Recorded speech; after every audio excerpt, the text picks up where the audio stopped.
किन बोलेको त हल्ला नगर्ने यो हाल्ने त्यो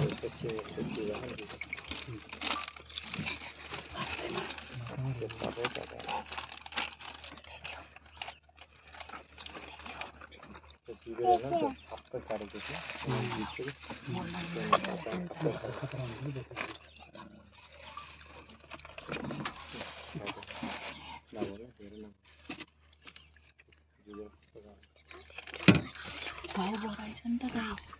जुत्छ किन फाइट गर्छ कस्तो घाउ बढाइछ बिचरा यसको हड्डी नदिएसम्म त्यो घाउलाई घाउ हुँदैन नि 4 इन्च मोटो छाल हुन्छ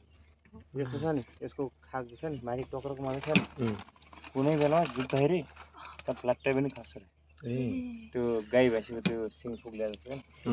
अब हामीले देखेको नि एकचोटि विदेशीहरूले दिनभरि जान्छ गाईले चाड्छ भन्छ नि गाईले त्यस्तै हो तिनीहरूको पछाडि पोका पोका छ नि पहिला राजाहरू चाहिँ लडाइँ गर्दाखेरि राजाहरूले चाहिँ अब त्यसले चाहिँ आफ्नो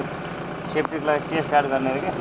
तरुवारले पनि नकाट्ने भालाले पनि नछिर्ने गोली पनि नछिर्ने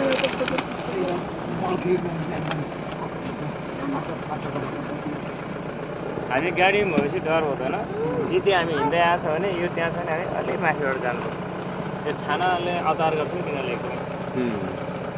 तर यिनीहरूले लखडै भनेर चाहिँ हामी भाग्यो भने उसले सोध्छ कि मदेखि डराएको छ भने यिनीहरूले लखड नआउँछ हामी भाग्नु हुँदैन कटन भएर हिँड्नु